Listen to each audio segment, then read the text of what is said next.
This is one of the chapters featuring sugar beet trains from the available DVD video of the Southern Pacific's Yuma District of the Sunset Route. See the description below for further information.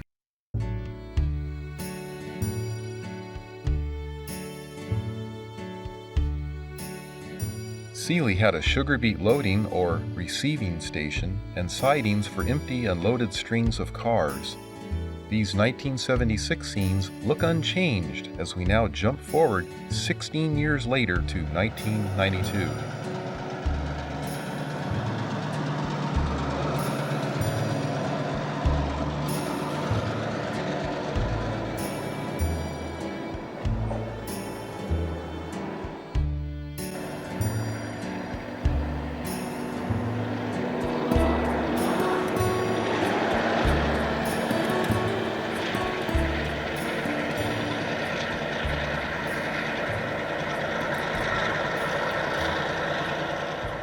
By now, the Woodside beet cars were nearing their 50-year age limit. They were built after World War II for service hauling sugar beets and wood chips. The load capacity was increased by adding wooden extensions to nearly double the height. Holly Sugar bought 418 of these cars from SP and relettered them USGX. The smaller, newer fleet of 62 white steel cars are marked ITGX and carry the Holly Sugar logo. One small part of the demise of hauling sugar beets by rail was the approaching necessity of retiring the old wood fleet and at the expense of entirely replacing them with hundreds of expensive new cars. Trucks brought in the beets to a conveyor belt loading facility that filled the cars. Bringing in empty strings of cars to all the receiving stations and staging loaded cars for outbound trains was a sunrise to sunset job.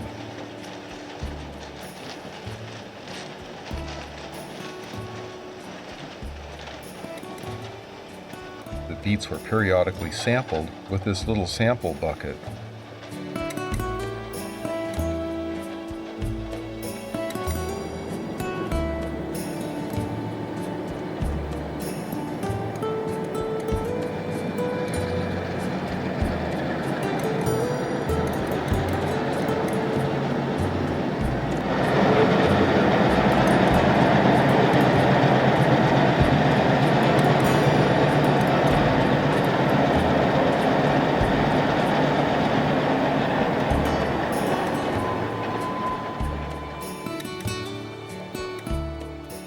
Out on the branch line from El Centro to Holtville was the Mellowland receiving station.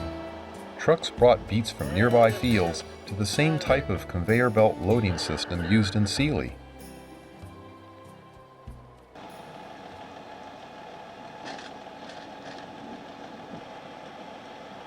A drum winch powered by a small electric motor pulled a cable hooked to the cars. These were pulled at a slow rate to match the fill rate of the conveyor belt.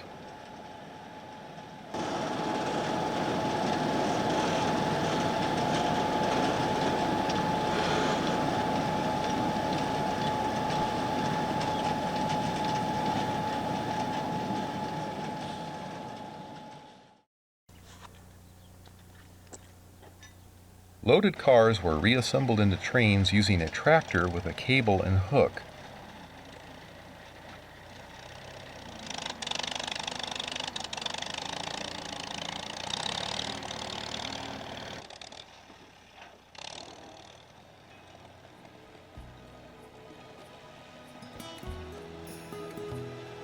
The cable would unhook, and the car would couple to the assembling train.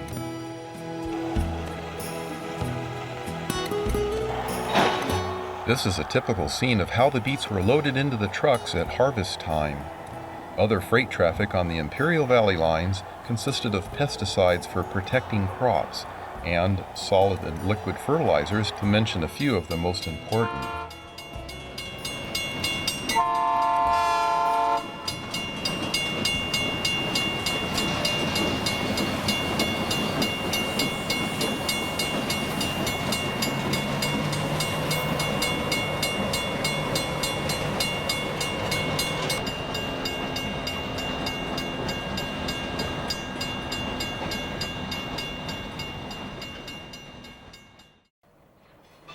Anhydrous ammonia tank cars are being switched here.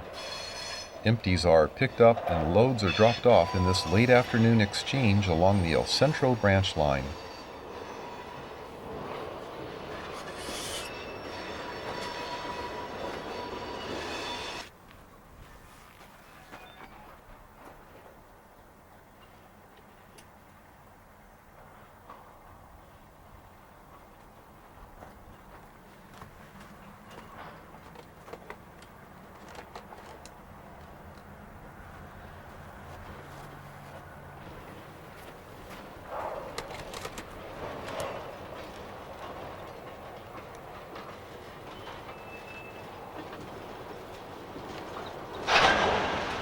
The two locomotives are SW1500s. Between SP and Cotton Belt, 240 of these 1500 horsepower switchers were acquired between 1967 and 1973.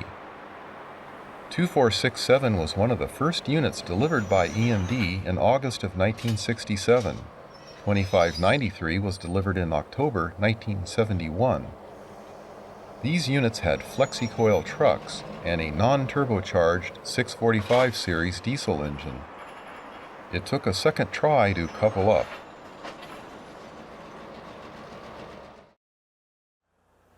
Back to some views of empty beet trains returning cars to loading facilities.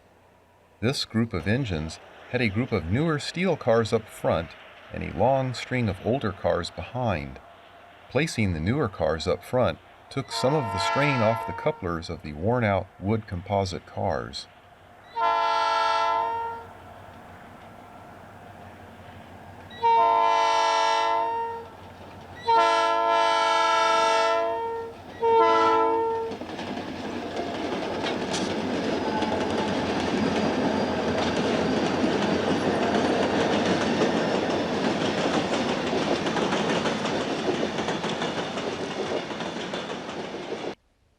The El Centro branch line was once signaled, but it became dark territory when the signals were first turned sideways and eventually removed altogether. Everything is operated by train orders issued over the radios.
The train crosses over one of the numerous irrigation canals here.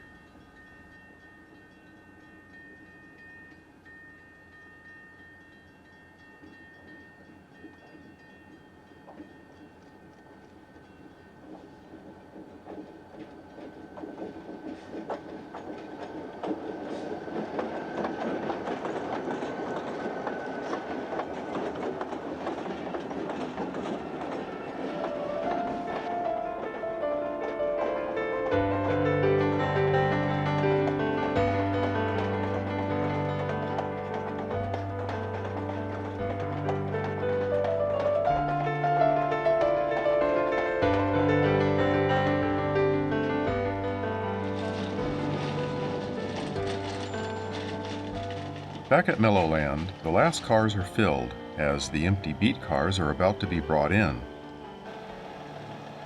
The loaded cars will be swapped out with the incoming empty cars.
The 4 road locomotives, led by 7468, bring in the empty train and will haul the loaded train out to the distant processing plant.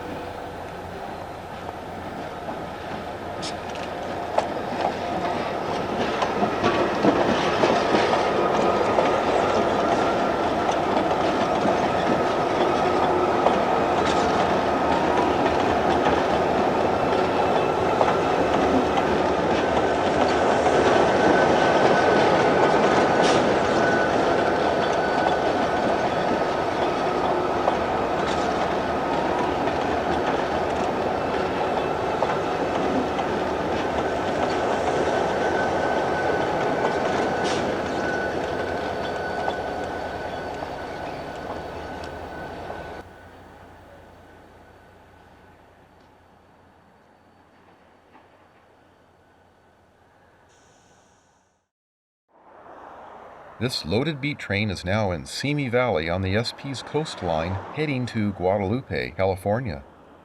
Once in Guadalupe, the train will be handed off to the Santa Maria Valley Railroad.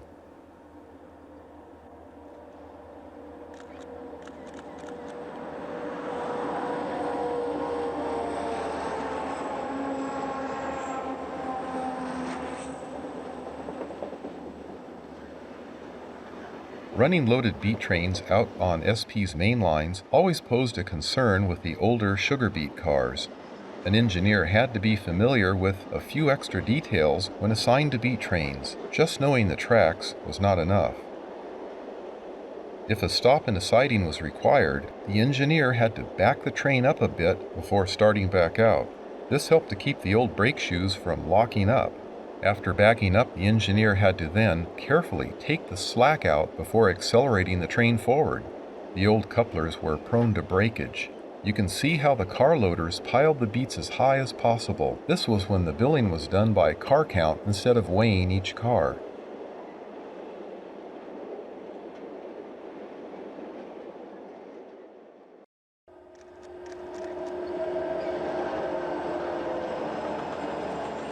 Ultimately, these sugar beet loads will arrive at the Holly Sugar Beet processing plant in Betteravia, near Santa Maria, California. This plant is gone now, but we'll take a visit there when it was running to capacity in 1992.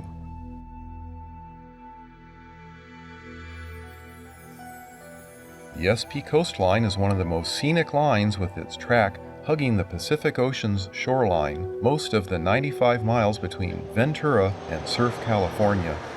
Amtrak passengers enjoy the views here to this day. Coast Starlight trains have never had problems attracting passengers.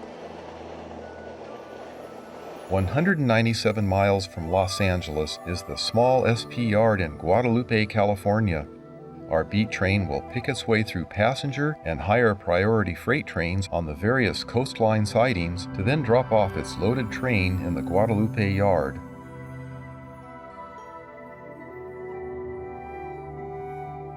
This train of mostly empties is headed by Cotton Belt's 1989 built GP60, number 9649.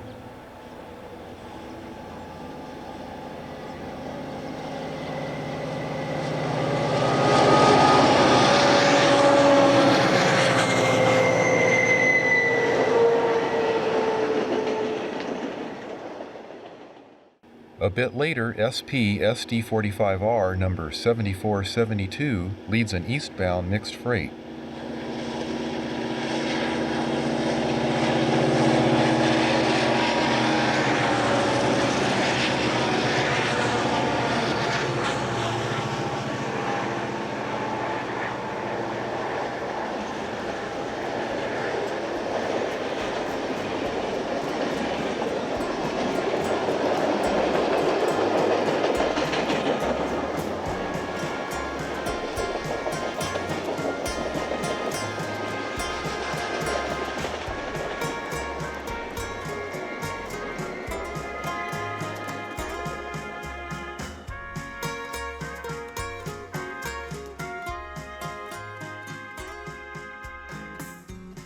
Guadalupe, the nearby town of Santa Maria and the surrounding area, is associated with much agricultural growing. The tracks east of SP's coastline are operated by the Santa Maria Valley Railroad short line. Cars are exchanged in the Guadalupe SP yard. Highway 101 runs along the edge of town in Santa Maria. The sugar beet cars were hauled from SP's Guadalupe yard to the processing plant in Betteravia by the SMV Railroad that used General Electric 70-ton diesels. The Santa Maria Valley Railroad was incorporated in 1911.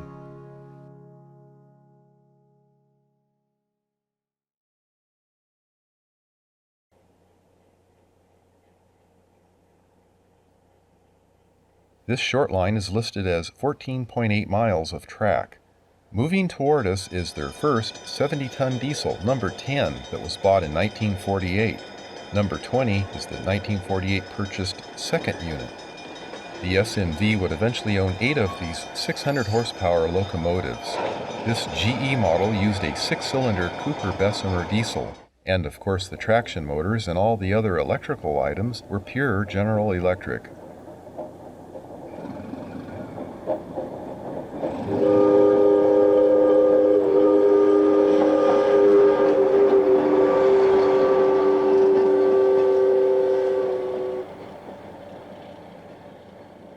Number 10 and 20 are starting their morning chores of bringing a loaded beet train to the unloading ramps at the sugar beet processing plant.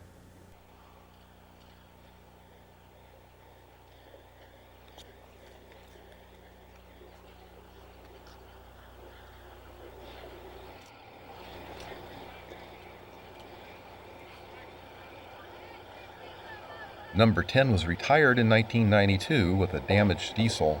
These scenes are from 1992, just before then.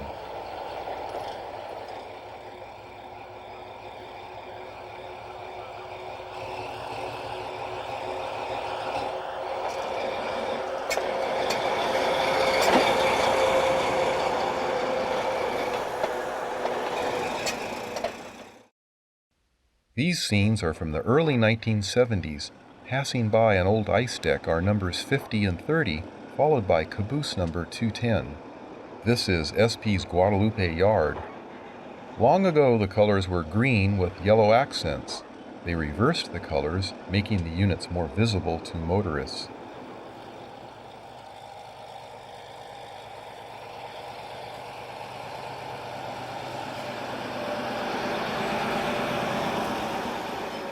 Approaching us is SMV's number 60, a GE model U6B. It was a model built for export, and the cab is noticeably lower to operate in situations with limited clearances.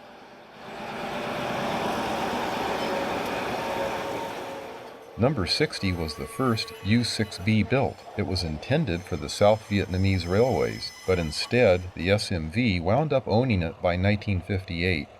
It was disliked by the crews for its small and cramped cab. It wasn't used as a single unit. The crew always stayed in the second unit, which would always be a more spacious, standard 70-ton unit. We returned back to 1992 with numbers 10 and 20 pushing a group of loaded beet cars up the inclined unloading ramp at the Betteravia processing plant. Here's a good look at the unloading facility with its twin tracks. Betteravia is close to the French word for sugar beet.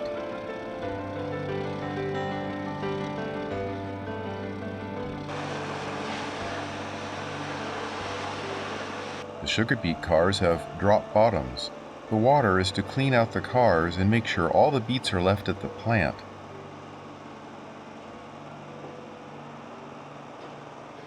The workers here have traveling safety straps to prevent accidents on the wet decking.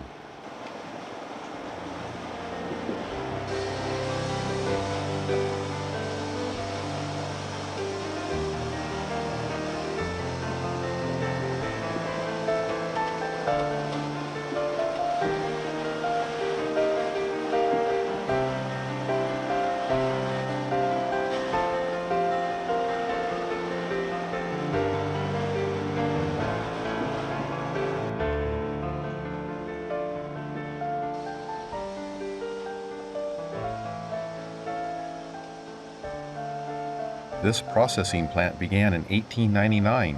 It was expanded over the years. The plant was originally owned by Union Sugar. Holly Sugar purchased Union Sugar in 1986 and renamed it Imperial Holly by 1988. The sugar plant was closed by 1994.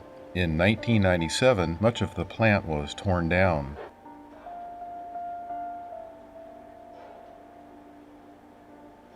Down below, a worker helps get the beets moving.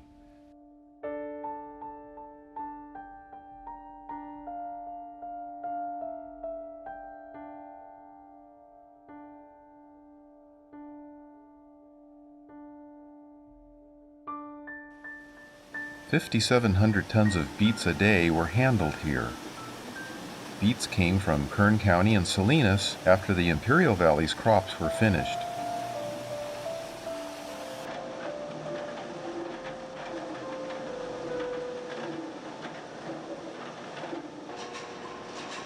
The beets are washed and all the trash and debris is removed.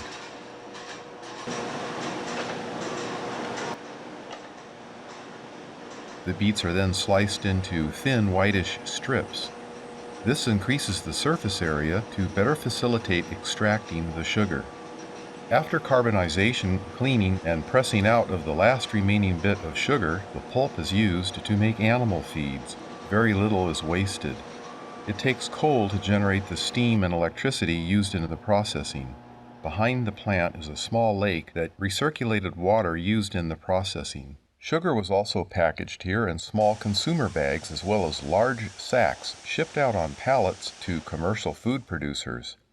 The old beet rack cars had friction-bearing trucks, and the journal boxes had to be purged of dirt, debris, and water. They were inspected and then topped off with oil before returning the trains to the SP in Guadalupe.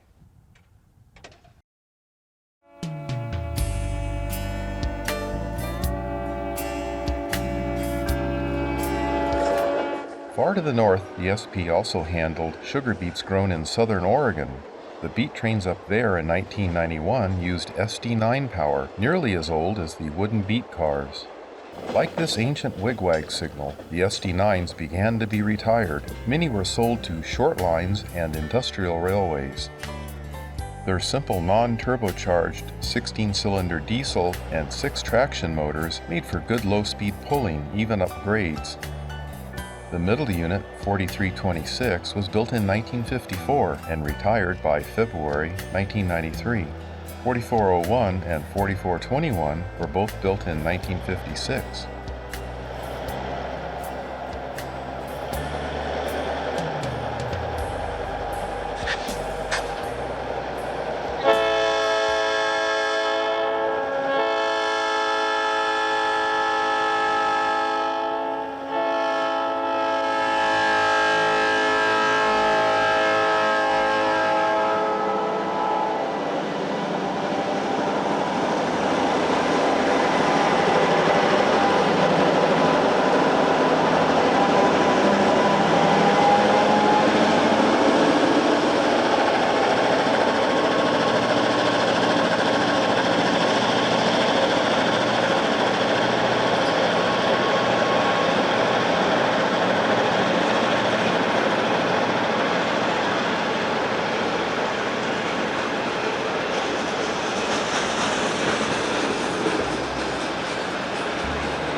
Look for this DVD on our website, cspmovies.com.